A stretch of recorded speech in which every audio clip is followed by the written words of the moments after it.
Good afternoon, everyone, and welcome to Live at 4. It's Friday. Oh, that was kind of a low one. There, thank you. Thank you, Michael. It's been a long week. Yes, election week can be long for us people in the news business, we made it. So glad you're joining us today. We got a good show. Michael Bruno obviously is here, and we'll have Lola's lowdown to wrap up the week. But first, here's what's making news on this Friday. Smoke is blanketing the skies over California as huge wildfires in the north and the south chase residents from their homes. They've evacuated the entire city of Malibu. It is unbelievable. Yeah, the video is shocking. A long talked about casino in Beloit is becoming closer to reality. Our Rose Schmidt explains why. And the people have spoken. Marijuana referenda questions were approved across the state. Keely Arthur finds out what's next to make pot legal in Wisconsin. Let's take a look outside on this Friday. Woke up to a little dusting of snow today. The roads were fine, but this is a live picture from Tyrol Ski Basin where they are making snow. They've been doing this since yesterday. They plan to open up next weekend. Oh, that's great. Weather permitting. And this forecast is perfect for them. I think so. A cold weekend ahead are the weather words. Dave Caulfield is out on the weather patio. Hi, Dave. Hey, I think the fans of winter sports are going to be really happy with the forecast, especially over the next 5 days or so, because we are really not talking about a whole lot of snow, a couple of chances for flurries, but temperatures are staying chilly, and that is key. Doppler track showing our snow system mostly moved out, but we still do have some flurries and snow showers possible. And you can see that on Doppler track a little bit closer to the Dells and Lone Rock to the north and west of Madison. Those flurries will be moving through this evening and tonight. Shouldn't cause major problems, but don't be surprised if we see a few more snowflakes. Downtown Madison on the Edgewater Skycam looking at mostly cloudy skies. Temperatures are in the mid-20s this evening, and we're just getting chillier from there with lows dipping into the teens tonight. Wind speeds aren't helping things either. They are out of the west, so drying us out and really cooling us down at about 15 to 25 miles per hour, gusting closer to 30 miles per hour in some spots. So it feels like the single digits in spots like Camp Douglas, Lone Rock, and Platteville. I think I just saw one solitary snowflake just then. A live look in Madison on the WISC-TV Skycam. Pretty picture there, but we still are seeing those clouds and a couple of flurries and maybe even a snow shower possible tonight, with those temperatures falling through the 20s. Here is a look at your first alert traffic update. Park Street and the Beltline, a different picture compared to about 12 hours ago. We are not seeing any major delays or accidents or incidents across Dayton County, so that's good news. Starting to see some brake lights show up Friday on the Beltline after all, but closer to Nakoma and Seminole Highway, not looking too bad, but we're starting to see some slowdowns in both directions, closer to Fish Hatchery Road and Park Street, and a couple of brake lights showing up closer to Stoughton Road. Here are your drive times. We're on the road to John Nolan eastbound. That's 6 minutes, average speed of around 45 miles per hour, so not looking too bad. And some other routes in and around Madison, a little bit slow. The Beltline to Janesville with an average speed of around 55 miles per hour. And that's your first alert traffic. We'll talk about the cold weekend ahead in your first alert forecast in just a few minutes. Kind of lost a month here, haven't we? It's like December. Oh man, it is. It's been a whirlwind, a seasonal whirlwind over the last 24 hours. It certainly has. All right, well, whirl back in here. We'll see you in a few minutes. Thank you, Dave. First at 4, 5 people were found dead in vehicles torched by a wildfire in Northern California. And in Southern California, the entire city of Malibu has been evacuated as fast-moving fires chase thousands from their homes. Elena Diaz has the latest. 50-mile-an-hour winds are fanning the flames of several wildfires. It's all hands on deck to rescue people and ensure getting people out of harm's way. About 6,000 firefighters are trying to contain the fires, the largest burning across Butte County in Northern California.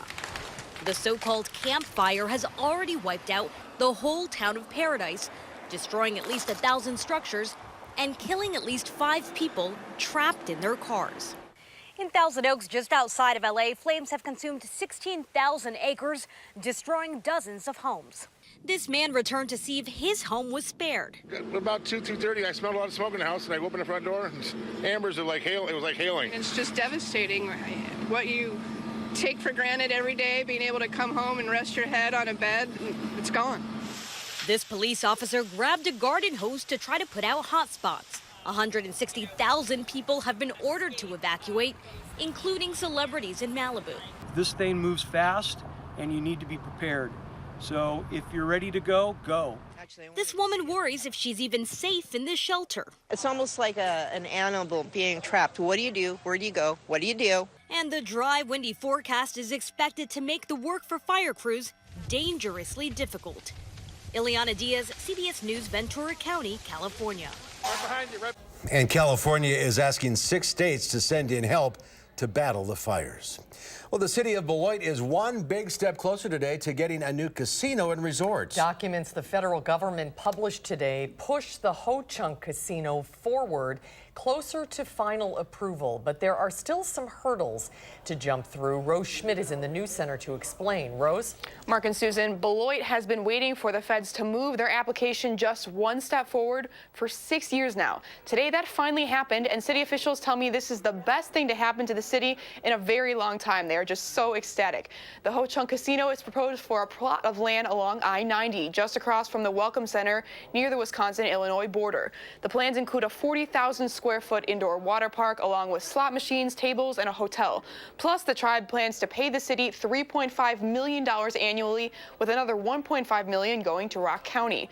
But what Beloit's city manager is over the moon about today is the economic development boom to the region.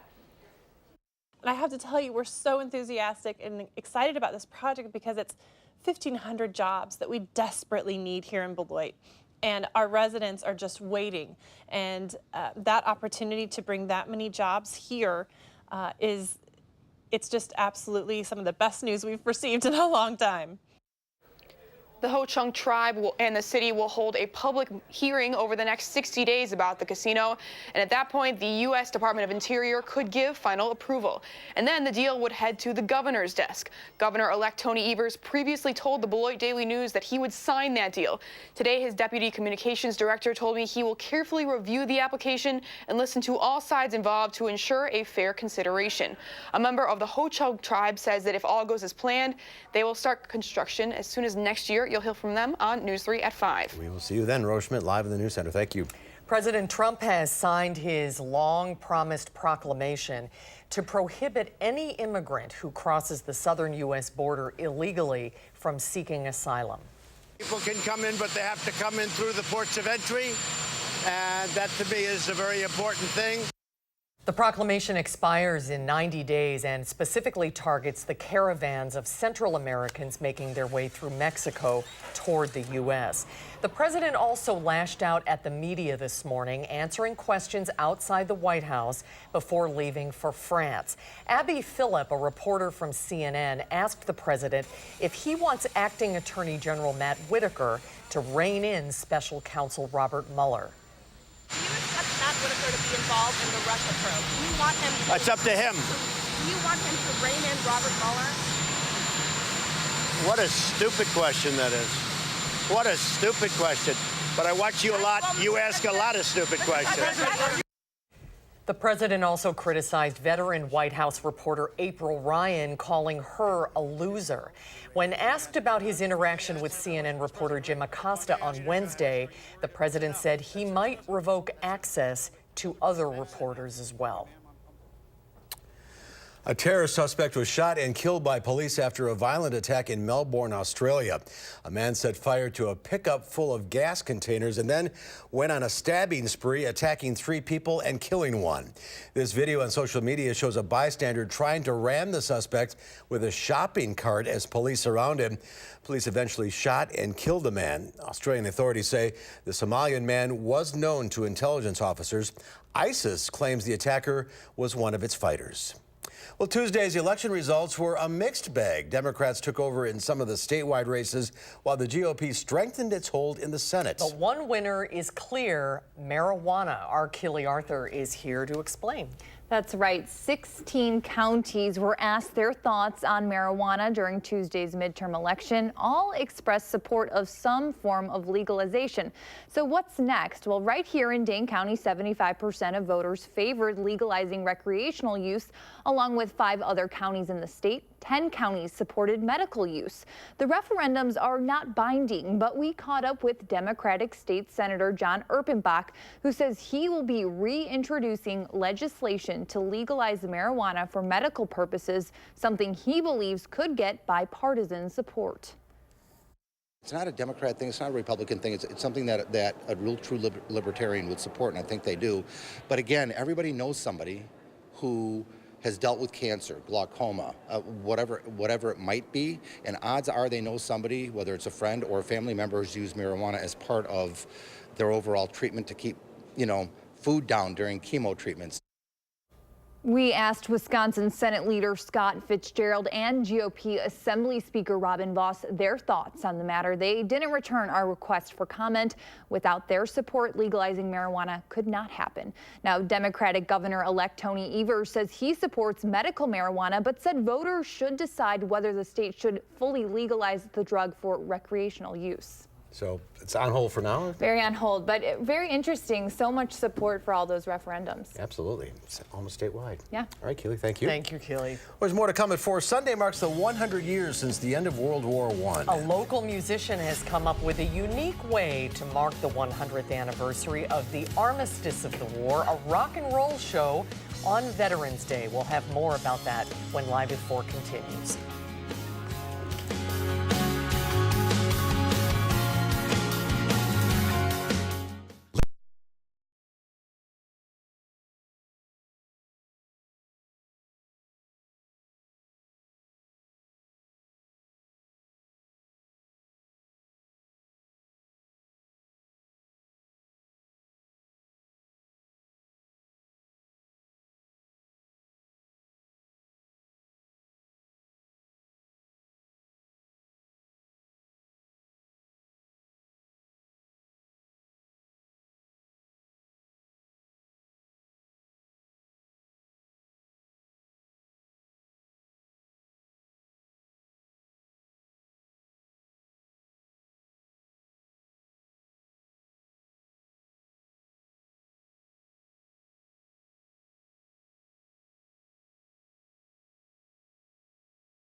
Well, a new study suggests late afternoons is prime time for burning calories while you're lounging around. You can burn calories Late while afternoon, you're here we lounging go. around? Oh, that's good. That's good news. Harvard researchers found people at rest burn 10% more calories in the afternoon than while resting at night or in the morning. They say it's due to our circadian rhythms. The small study could explain why shift and overnight workers with irregular eating and sleeping schedules are more likely to gain weight. Interesting. Well, falling oil prices did not help stock prices on Wall Street. The Dow Industrials dropped 201 points, ending the week at 25,989. The NASDAQ Composite Index lost 123, and the S&P 500 was off 25. Well, Veterans Day is this Sunday. November 11th is also the 100th anniversary of Armistice Day that ended World War I. A group of Madison musicians will take the stage at the Barrymore Theater for an original stage show called The Greatest War, World War I, Wisconsin, and Why It Still Matters. Musician Ken Fitzsimmons, a member of the popular local band The Kissers, is leading the project. Welcome to Live Before Ken. Great to see you. Thanks for being here. Thanks for having me. So tell us what the inspiration for this project was. Well, as a young man, I was interested in war history, and I studied the Civil War for a while and World War II. And one day I was in the bookstore and I looked and I saw a small stack of books between the many volumes for those two wars that was about World War I. And I thought that was an awfully ominous title for something that I knew so little about. So I grabbed a book and read it and got sucked in from there. So how did you take that information and turn it into a rock and roll show? Well, I combined a hobby with something I knew. Okay. Right? So I know music. I'm a historian by hobby. I mean, it was in a sense we're all historians, I suppose, to some extent. Yeah. I wanted. I felt the more I read about it, the more I felt felt very important to know this history. It actually affects us in ways I think more than we actually realize. And so I wanted to find a way to convey that in a medium that is familiar to me, and here we are playing rock songs about it. What is the Wisconsin connection, and why does it still matter, do you think? Well, that's a great question. So in the show, we highlight a number of Wisconsinites in it through their stories, songs we've written about them. And in a sense, it's Wisconsin's part in the greater picture of the world and what happened. And the first time, for example, the United States ever went to war to make the world safe for democracy. That was a new thing then. And many, thousands of Wisconsinites went. And of course, we're affected by, as a nation and as a state, affected by many of the consequences of that war even today. So it's not just your band, The Kissers. You called up other musicians? That's right. What was their reaction? That's right. They thought it was really cool. They weren't, it wasn't too hard to sell the musicians on it. So the Kissers are playing about half the show. We do 22, 23 songs in the show. And I wrote about 7 songs, but then we contacted a band called the November Criminals out of Milwaukee. And that's actually a name based on World War I. That was the name that the Germans who surrendered or signed the armistice were called the November Criminals. And they're actually a World War I themed polka hip hop band. What? No joke. Wow. Polka hip hop. Polka hip hop, yeah. They're great. And then the Viper and his famous orchestra, also from Milwaukee, who specializes in early 20th century music, so that was an easy fit. Sean Michael Dargan, who's part of the production team, was part of it back years ago, and he was just all gung-ho for it. So it's been great. Hannah John Taylor was also playing a song in it. That's great. Yeah, he really liked it, and he knew the stories that we were talking to him about. So years in the making, it finally comes to the stage Sunday night. It's true. Production of The Greatest War is Sunday, November 11th, 7 p.m. at the Barrymore Theater. Tickets are just $15. For more information, go to barrymorelive.com. Ken, best of luck. Great what to a great see you. idea. Yeah, thanks so much. Best of luck with it. Have a good show. Thank you. We'll be right back.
Take a look at this. Victor Rodriguez is getting an incredible up-close and unique view of one of the 7 wonders of the ancient world.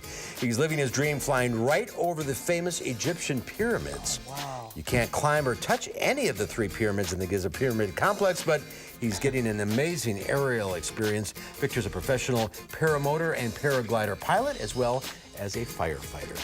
That is pretty cool. Is very cool. Amazing that you fly that close to them. Yeah. I would definitely hit them on accident, so. Whoops. All right, it is Friday, November 9th. It is Go to an Art Museum Today day. Oh, we've got a good one here. Got plenty of them around here. Chazen, yep. It is also Carl Sagan Day. The famous scientist was born on this day in 1934. He was known for his ability to communicate scientific ideas to the general population and get people interested in science. Remember Cosmos? Yeah, look up Cosmo on Netflix. Oh, Cosmos. yeah, I used to love it. Yeah. Got to get people into science, that's for sure. And it's National Chaos Never Dies Day. Happy Friday. Also known as Live at 4. Yes, exactly. Or the weather in Wisconsin. Yeah, the weather pretty chaotic this morning, that's for sure. And it will be cold as we head into this weekend. We'll talk about a couple of chances for flurries and maybe some slightly warmer weather on the way in your first alert forecast in just a few minutes.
Good afternoon. I hope you're having a fabulous Friday. You know, I'm a big fan of Whose Line Is It Anyway? And I feel like this photo right here from Brian in Wanakee kind of has that feel to it because it's Wisconsin after all, where the weather is made up and the seasons don't matter. We do have fall in the foreground, and also in the foreground we have some of that snow that fell today. Actually, some places got about 2 to 3 inches of snow. I saw one report actually talking about Beloit, where we actually did receive 3 inches of snow. Madison, the Dell is a little bit closer to an inch, but we're right actually where we should be in terms of our first inch of snow and first measurable snow. We're right in that sweet spot in between those two dates. Our time lapse in Madison this morning did feature a little bit of that snowfall, but it moved out of here pretty quickly, and we haven't seen any this afternoon. Maybe some light flakes over the last hour or so, and we could see some flurries as we head into later tonight. Downtown Madison, the Edgewater Skycam looking at the sunset taking shape. It's hard to believe that the sunset is just in a couple of minutes. I hate when it gets dark outside early. I think I can say that with some confidence that some people feel that way as well. Normal 48 today, much colder than average, about 20 degrees in some spots compared to where we should be. Doppler track, as I mentioned, we're noticing those showers of snow and flurries kind of expand a little bit, so expect to see some snowflakes into tonight. We shouldn't really have any problems associated with them, though. It is chilly with temperatures in the 20s, and with that wind out of the west at about 15 to 25 miles per hour, feeling like 14 right now in Madison, feeling like the single digits in Lone Rock and Viroqua. So keep that in mind for any playoff Friday night football tonight. Windy and colder with temperatures falling into the lower 20s, and we could see some scattered flurries as well. Our high temperature trend, it's not looking the best if you're a fan of the warmer weather. We're struggling to get into the 30s by Tuesday, but maybe some hope on the horizon. Let's take a look at this from a jet stream level. So a bit of a warm up may be coming, just not right away, because we still do have those dips in the jet stream, bringing the colder air at the upper levels and the lower levels of the atmosphere closer to Tuesday. But then into the back half of next week, you notice some of those less harsh colors across portions of Wisconsin, and that jet stream a little bit farther north of us. That's good if we want more seasonable temperatures, which I think we will get. Tonight, windy and colder, temperatures in the teens with those scattered flurries. For tomorrow, barely above freezing, and maybe some more flurries as we head into the nighttime hours. So the next couple of days, mainly dry and chilly weather still with us, but then we get the clouds to come in later on Saturday. A few snow showers possible late Saturday into Sunday. I do think Sunday will be dry. Really not looking at any major accumulations from any snow showers over the next couple of days. So that's good news. Your 7-day forecast showing pretty quiet weather into the middle of next week, but we do have some 40s on the horizon, so it's not all winter-like. It's more seasonable as we head into the start of next weekend. But other than that, it looks like winter is going to win out eventually, of course. But there are some positives in that 10-day forecast. Thank you, Dave. And we have bonus Dave coverage coming up. Stay right here. When we come back, he looks at whether this summer's record flooding is a once-in-a-lifetime event or is it a new normal?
Live picture of the Big Apple on this Friday evening. Isn't that a beautiful shot? That is a great shot. We've been on that roof. We have been on that roof. That's at CBS. That's at CBS News. That's right.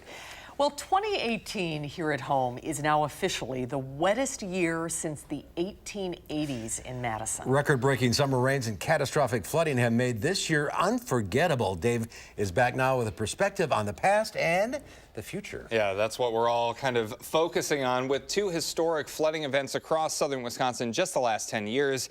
Is flooding the new normal? We talked with some experts about that and what you can do to protect yourself from future flooding. Sun shines on a crisp fall day in Cross Plains. The Black Earth Creek babbling but behaving. A colossal change from 2 months ago. That far fence line, see where that line of leaves comes? That was the water level. For 30-year resident Jeff Meyer. We had a 30-foot river from that curb all the way to the front stoop of the house. More than 15 inches of rain in 24 hours' time destroyed Meyer's lawn and flooded his basement, part of his garage, and 2 of his vehicles. Jeff battled the barrage of water until 5 in the morning, but soon it was too much for the sump pumps, shop vac, and any amount of manpower to handle. For Meyer, the cleanup has been a non-stop struggle. For winter, getting somewhat of a lawn put in, get a tree removed, trying to line up in contractors inside to fix drywall damage. How much have the costs been over the past couple of months? Close to 40 grand. This is a brand new threat that we need to react to ahead of time if we want to stay ahead of it. UW professor of meteorology John Martin says climate change is contributing to more downpours and flooding across southern Wisconsin compared to 50 years ago. The warmer the air gets, the more water vapor there is to squeeze out in the types of storms that come by, especially summertime storms that come by and can drench us in sort of extreme rain events. And the atmosphere isn't showing any signs of slowing down. Climate projections from the UW show a change in 2+ inch per 24-hour rain events of 2 to 5 days per decade. I think there'll be new places, as you say, they'll be surprised that they are actually more subject to flooding than they used to be. It was very trying times for the community. American Family Insurance agent Mike Grazinia lives just a few miles from Jeff Meyer. He watched helplessly as hundreds of his neighbors navigated the aftermath of the rain without flood insurance. What's most surprising is with all the people and the damages, we've quoted some, but nobody has yet to buy one since the flood. Part of why, according to Grazinia, only about 3% of people in Cross Plains have flood insurance is the confusion surrounding the coverage. If I'm not in a floodplain, I can't get flood insurance, and that's absolutely wrong. Anybody is eligible for a flood insurance policy as long as their community is a participating community. In fact, it's more cost-effective to buy flood insurance if you live in a low-risk area. Grazinia says coverage in Cross Plains can range from about $40 a month for a low-risk home to $150 a month for a high flood risk house. But if you're thinking that's the end of the story, think again. Flood zones can change over time, and so can your premium. Sometimes it would just be cheaper to pay for the repairs. This insurance doesn't cover everything like personal property in your basement, and the coverage is through FEMA, meaning not all private companies offer flood insurance, so access can sometimes be tricky. And the water just jumped right up on the street. For Jeff Meyer, flood insurance isn't on his radar at the moment. He's making home improvements to try and lessen the impact of future flooding. Putting a generator in. We've got some sump pumps down there. Don't want to lose power to those. Trying to re-landscape out here a little bit, you know, to remediate any water that might be coming off the roof. In addition, I do recommend people to get a flood insurance policy. Flood coverage is still one of the best options to help with cleanup costs. However, almost everyone we talked to for the story said something like this. We need to probably revise the way that flood insurance is even available to the average consumer. No matter the case, the most frustrating thing for Meyer is knowing we're all just at the mercy of Mother Nature. There's not what you can do in the circumstance that we had on August 20th. I mean, there's just only so much you can do. If your insurance company or agent doesn't offer flood insurance, head to floodsmart.gov to find an agent who does. And the National Weather Service is still working to verify the Cross Plains rain amount of 15.33 inches. If confirmed, it would break the record for the most rain in a 24-hour period in Wisconsin history. And as Jonathan Martin pointed out, this is becoming more and more common. Right. As you get more water vapor and more energy in the atmosphere, these heavy rain events become more common, and the more downpours you get, the more flooding is likely across an area like this. Great. Yeah. Very interesting. All right. Thank you, Dave. Thanks, Dave. There's more to come at 4. Put on your PJs and let's take in a musical. Our Michael Bruno checks out Sun Prairie High School's production of The Pajama Game. That's when Live at 4 continues.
Good afternoon. Here is your Friday First Alert traffic update. The Beltline at Park Street, a little bit of slow go in both directions on this Friday afternoon. No major accidents or incidents to report across Dane County, though.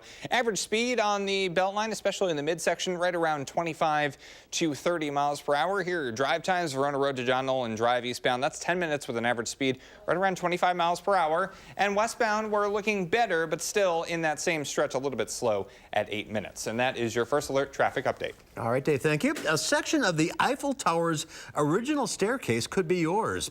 It goes up for auction at the end of the month, and it could fetch up to $575,000. The original spiral staircase was built in 1889. The 14-foot-high section for sale was part of the staircase leading from the second to the third floor of Paris' most renowned tower. In 1983, the original staircase between those floors dismantled after the installation of an elevator to the top floors. It was then cut up into 24 sections, and those were auctioned off and scattered around the world. It'd be kind of cool, that, wouldn't it? It's kind of cool, yeah. Have you ever been up there to the top? Yes, I have, actually. It's not pleasant in that elevator. Well, The Pajama Game is a musical based on the 1953 novel 7.5 Cents. The story deals with troubles at a pajama factory where workers demanding a 7.5 cent raise, they go unheeded. The novel was turned into a Broadway musical in 1954, and the 2006 Broadway revival won a Tony Award. Now the production hits the stage at Sun Prairie High School. Our Michael Bruno goes backstage to check out The Pajama Game. The answer is yes. That's the answer to everything today. What is it? I asked if we were gonna win the strike. Well, of course we are, and that ain't all. Me and Babe was up half the night figuring things out. I've got it all written down on paper. What do you mean, Prez? I figured it out. I figured it out. With a pencil and a pad, I figured it out. 7.5 cents doesn't buy a hell of a lot. 7.5 cents doesn't mean a thing. But give it to me every hour, 40 hours every week. That's enough for me to be living like a king. I figured it out. He figured it out. I figured it out. He figured it out. The Pajama Game follows a group of employees at the Sleep Tight Pajama Factory in Cedar Rapids, Iowa in 1954. There's this new superintendent named Sid Sorokin.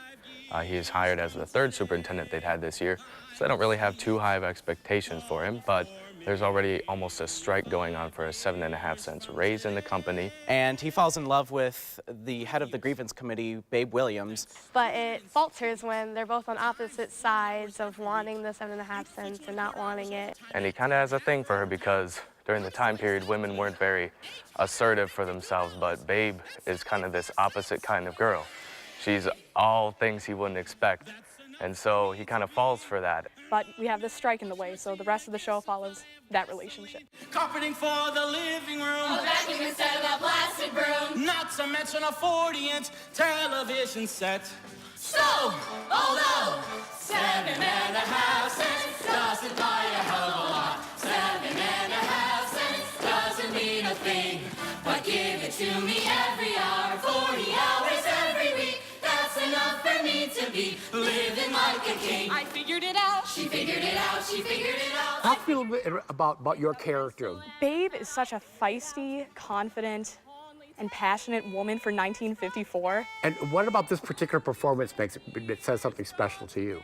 It gives me a sense of confidence that is so empowering, and it's so important right now for women to feel, I think. You have one of the most popular dance numbers that really kind of put that show on the map on Broadway and in the musical, right? Yeah. So how do you talk to me a little bit about those numbers? It's a really fun piece because it has all this dancing that I've never really done before, and it's a lot of like tango-esque kind of moves, and it's a really fun song to just go through. And there's like some quick changes and fun costumes, and I really like it. 10 years. Let's see. That's 520 weeks times 40 hours every week. What would you tell, maybe the younger generation that knows nothing about the show Pajama Game, and what would you say to encourage them to come and see your show? I would probably tell them that it's a good scope into what the 50s looked like, because once you're actually on stage and performing it, you don't realize how different society actually is, with women being treated differently in that time especially, and how even cigarettes are a casual thing to do in the office. You don't see that anywhere. It's a very different environment, and I think that's one of the things that makes the show so appealing, is that it's back in history and you get to take a glimpse into what that was like. There are some similarities now because it's all about labor unions and minimum wage, and the show kind of holds up, doesn't it? Mm-hmm. I think that's something that's really cool about this show, is that while it was written 60, 70 years ago, it still can be applied to today. It still is very relevant, and I think that's something that not a lot of shows have, and I think it's awesome that we're doing that show here at Sun Prairie High School. 40 hours every week, that's enough for me to be living like a king.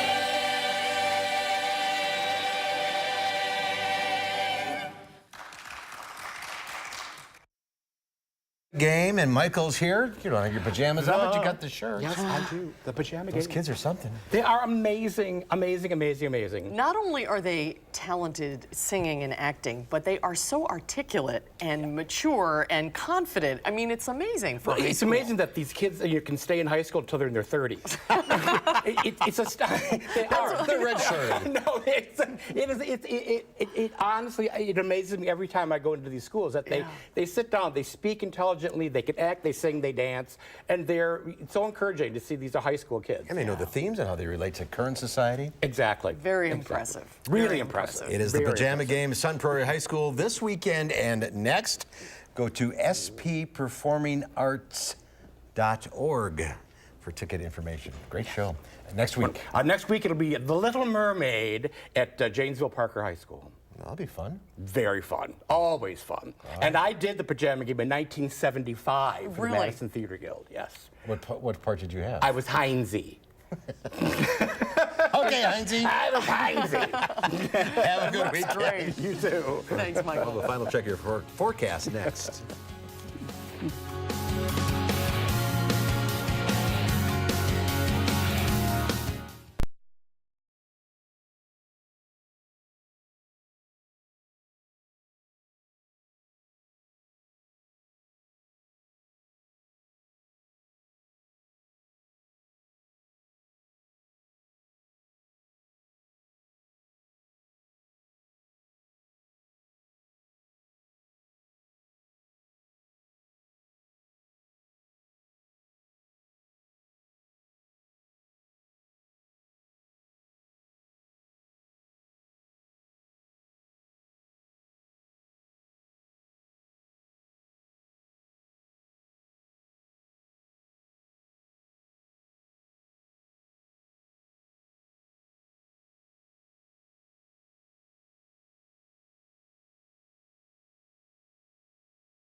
The snow's done for a bit.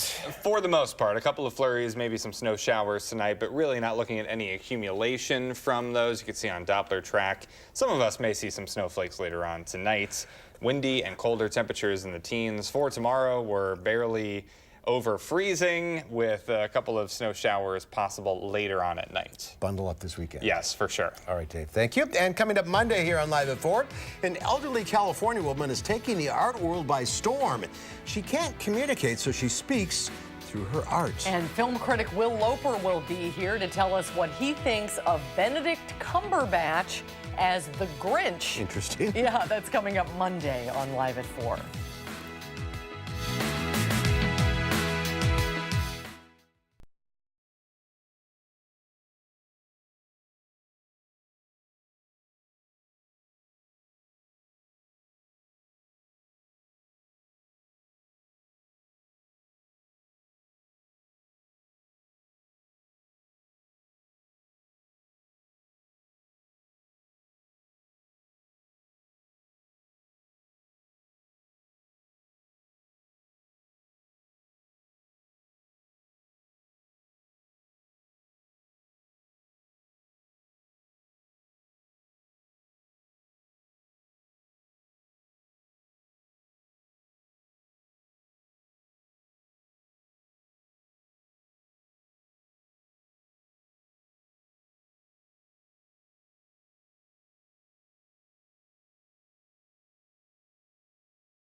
Well, in our final touch, did you ever wonder why an elephant's skin is so wrinkly?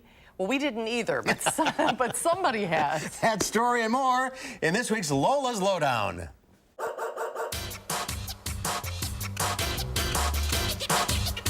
This week on the Lowdown, it's a panda Picasso. We find out how elephants keep cool. And the Frankfurt Zoo's newest resident is darn cute.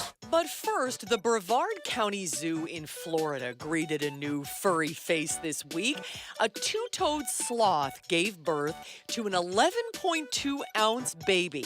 The as-yet unnamed newborn, who is the first sloth born at the zoo, will be hand-raised. The first-time mother would have nothing to do with the little one, which is common for first-time sloth moms. Because newborn sloths are inclined to cling to their mothers, animal care staff gave the baby its choice of materials to hold on to, and ironically, the little guy chose a sloth blanket from the gift shop. They expect to take care of the baby for about 5 months, after which the weaning process will begin. Speaking of babies, the Frankfurt Zoo introduced its newest resident, a 10-day-old orangutan. It's the 5th baby for Mother Rose and Father Kimbali. According to the zoo's director, the baby stays with Mom all the time. Dad's also close by, protecting Mother and his son. One big happy family. The baby's sex is yet to be determined, but the zoo says it's in good health, and that is good news.